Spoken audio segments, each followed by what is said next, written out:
कहा जाता है कि फ़िल्मी दुनिया में दूर से जितनी चकाचौंध दिखाई देती है, नज़दीक जाने पर उतनी ही पेचीदा होती चली जाती है ये चकाचौंध।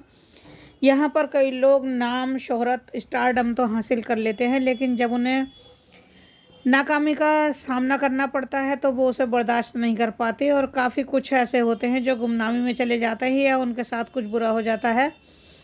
ऐसा ही कुछ हुआ 80 के दशक के मशहूर एक्टर राजकिरण के साथ। कई लोग उन्हें नाम से नहीं पहचानते, लेकिन तस्वीर देखने पर मालूम पड़ता है कि इस शख्स को किसी न किसी फिल्म में देखा ज़रूर है। आप लोगों ने एक दो उनके बड़े मशहूर गाने सुने होंगे कि तुम इतना जो मुस्कुरा रहे हो, क्या गम है जिसको छिपा रहे हो। इस गाने को गाने वाले राजकिरण थे। और झुकी झुकी सी नज़र, आप लोगों ने ये भी सुनी होगी गज़ल, ये सब राजकिरण पर फिल्माए गए थे।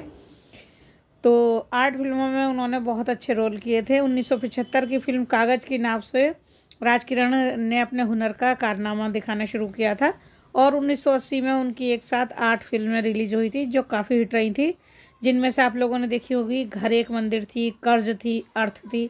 कर्ज में उनका रोल छोटा था लेकिन इतना ज़बरदस्त था कि लोगों को बहुत पसंद आया था। वह तकरीबन ऐसी ही 100 के तकरीबन फिल्मों में नज़र आए और देखिए काफ़ी हैंडसम थे और नरम स्वभाव के दरियादिल इंसान थे ये, लेकिन इनकी निजी ज़िंदगी अपने आप में एक मुकम्मल थ्रिलर फिल्म की तरह रही थी, जिसका क्लाइमैक्स का आज भी लोग इंतज़ार कर रहे हैं।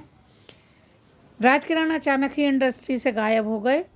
किसी ने बताया कि वो अटलांटा के पागल खाने में है, किसी ने बताया कि वे अमेरिका में टैक्सी चला रहे हैं, लेकिन असल में वो कहाँ किस हाल में हैं, जिंदा भी हैं या नहीं है, ये बात कोई नहीं जानता। ऋषि कपूर और दीप्ति नवल जैसे उनके कुछ दोस्तों ने उन्हें काफ़ी ढूंढने की कोशिश की, लेकिन परिवार उन्हें पूरे मामले से दूर रहने की हिदायत करता रहा और उन्होंने उनके बारे में कुछ भी सार्वजनिक रूप से कहने से इनकार कर दिया।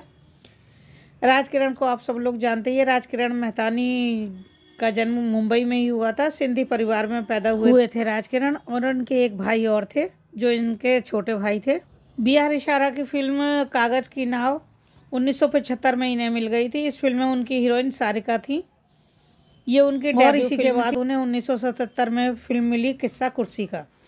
सोशल पॉलिटिकल सटायर पर बनी फिल्म काफ़ी विवादों में रही। इस फिल्म में देखिए कांग्रेस नेता इंदिरा गांधी और उनके बेटे संजय गांधी का जमकर मजाक उड़ाया गया था, जिससे सत्ता में चल रही कांग्रेस पार्टी ने फिल्म पर बैन लगा दिया। देश में इमरजेंसी लगने के बाद इस फिल्म की सारी प्रिंट और मास्टर प्रिंट को सेंसर बोर्ड के दफ्तर से जब्त कर लिया गया। कुछ समय बाद फिल्म का जो असली प्रिंट था चोरी हो गया और गुड़गांव स्थित मारुति फैक्ट्री ले जाकर जला दिया गया। फिल्म रील जलाए जाने पर फिल्म मेकर कोर्ट पहुंचे तो जांच में फिल्म रील जलाने के लिए संजय गांधी और information and broadcast minister BC Shukla को दोषी पाया गया। 11 महीने तक ये केस चला और 27 फरवरी 1979 को यानी कि 1979 को संजय गांधी और BC शुक्ला को 2 साल 1 माह की सज़ा सुनाई गई। हालांकि बाद में ये फैसला पलट दिया गया और उन दोनों को सज़ा नहीं हुई। 1980 का दौर राजकिरण के लिए सुनहरा दौर था।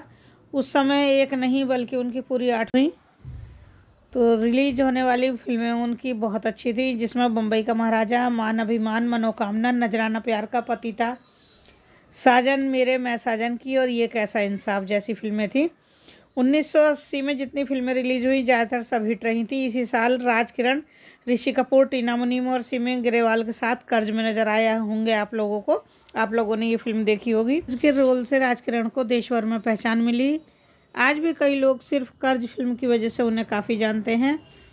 1982 में रिलीज हुई उनकी एक फिल्म अर्थ, जिसमें उन्होंने बहुत अच्छा रोल किया था। उसके बाद भी लोगों ने उन्हें काफ़ी पहचाना। राजकिरण अपनी तरह के इकलौते एक्टर थे जिन्होंने सुपरहिट फिल्मों में लीड रोल के साथ साथ सपोर्टिंग रोल करना भी शुरू कर दिया था। आप लोगों ने देखिए स्टार, मजदूर, घर एक मंदिर, घर हो तो ऐसा जैसी फिल्मों में उन्हें सपोर्टिंग रोल में देखा होगा। 80 के दशक के मिड में राजकिरण को लीड रोल मिलना लगभग बंद हो गए थे। उन्हें ज़्यादातर फिल्मों के लिए साइड रोल दिए जाने लगे थे। उस समय संडे मैगजीन को दिए अपने इंटरव्यू में राजकिरण ने कहा था कि या तो मैं फिल्मों में कुछ बेहतरीन करूंगा या तो फिल्मों को छोड़ दूंगा। इसी समय उन्हें फिल्में छोड़कर अपनी पढ़ाई पूरी करने का फैसला किया, लेकिन ऐसा नहीं हो सका। समय के साथ साइड रोल करते हुए राजकिरण की पहचान मिटने लगी, जिससे उन्हें फिल्मों में हैंडसम और कोमल स्वभाव वाले हीरो के रोल जो मिलते थे वो मिलने बंद हो गए। अब उनके पास 80 के दशक के बाद उनके पास जो थे हीरो के भाई, दोस्त या विलेन के रोल ही बचे। फिल्मों में मिल रही नाकामी से राजकिरण लगातार चिंतित रहने लगे। उन्हें हीरो से साइड हीरो वाला रोल खलने लगा और वो मानसिक तनाव में रहने लगे। 90 के दशक के आखिर में अखबार में देखिए एक खबर छपी थी जिसने हर किसी को चौंका दिया था। खबर थी कि राजकिरण ने बेंगलोर के व्हाइटफील्ड के एक आश्रम में चोरी छिपे घुसने की कोशिश की, जो साईं बाबा नाम के एक बाबा जी का आश्रम था, जिसके चलते उन्हें बेंगलोर के सेंट्रल जेल में 1 महीने तक बंद रखा गया था।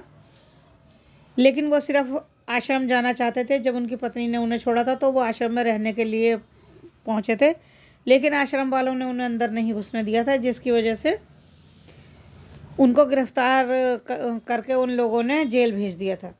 1 महीने बाद जब उनके पिता को इस बात की खबर मिली तो उन्होंने जाकर राजकिरण को बेल दिलवाई। जेल से निकलने के बाद खबर मिली कि कुछ महीने पहले उनकी पत्नी रूपा ने उन्हें छोड़ दिया था। राजकिरण ने सिनेबिलिटीज मैगजीन को दिए गए एक इंटरव्यू में मदद की गुहार लगाई थी। उस इंटरव्यू का टाइटल था, मुझे जिंदा रहने के लिए मदद की ज़रूरत है। और जब राजकिरण को फिल्मों और टीवी शोज में काम मिलना बंद हो गया तो उन्हें गरीबी का सामना करना पड़ा। जब कोई रास्ता नहीं मिला तो वो काम की तलाश में अमेरिका जाकर बस गए। कुछ साल उन्होंने वहीं गुजारे, लेकिन कोर्ट में चल रहे केस के चलते उन्हें वहाँ की नौकरी से निकाल दिया गया। जब अमेरिका में गुजारा करना मुश्किल हुआ तो राजकिरण जो था दोबारा से भारत लौट आए। उन्होंने भारत आने के बाद बताया था कि वह काम करते हुए वहाँ पर बहुत खुश थे।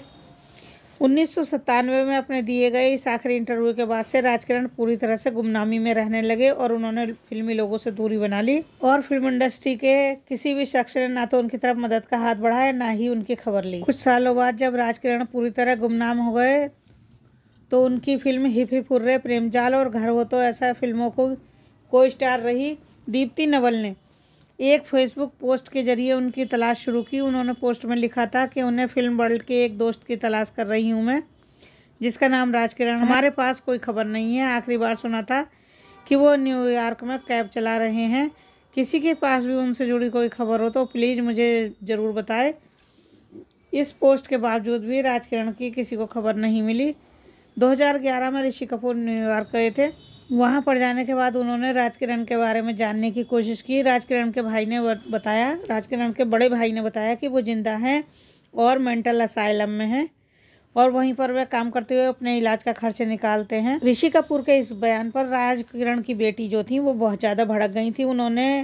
ऋषि का नाम है उनका, उन्होंने एक पब्लिक स्टेटमेंट जारी करके उनके दावे को खारिज कर दिया था। उन्होंने बताया था कि उनके पिता अटलांटा में नहीं है, वो कहाँ हैं और किस हाल में है ये पता लगाने की कोशिश जारी है। उनका पूरा परिवार आज भी प्राइवेट डिटेक्टिव न्यूयॉर्क पुलिस की मदद से उनके पिता को तलाश कर रहा है। उनके परिवार ने ऋषि कपूर और दीप्ति नवल को दी थी उन सब से दूर रहने की सलाह, यानी कि राजकिरण से दूर रहने की सलाह दी थी। तो उनके परिवार के और रेपुटेशन की खातिर ऋषि कपूर और दीप्ति नवल ने ना चाहते हुए भी राजकिरण की तलाश बंद कर दी। 1997 से देखिए आज तक का, यानी लगभग 30 साल बीत गए हैं। राजकिरण कहाँ हैं, किस हाल में हैं, जिंदा भी हैं या नहीं, इस बात की किसी को खबर नहीं है। उनकी पत्नी ने दूसरी शादी कर ली थी उनके इंतजार के बाद और उनकी बेटी ऋषिका, उसकी भी शादी हो चुकी है 2016 में। ऋषिका एक ज्वेलरी डिजाइनर है। राजकिरण का ठिकाना आज तक अज्ञात है। वो कहाँ हैं और कैसे हैं आज तक किसी को खबर नहीं है। ईश्वर उन्हें सही सलामत और स्वस्थ रखे, वो जहाँ कहीं भी हों। तो दोस्तों ये थी राजकिरण के बारे में जानकारी। आप लोगों को अगर वीडियो अच्छी लगी हो तो प्लीज़ वीडियो को लाइक कीजिए, शेयर कीजिए और सब्सक्राइब कीजिए चैनल को और इसी तरह बने रहिए। चलिए मिलते हैं अगली वीडियो में, तब तक के लिए नमस्कार।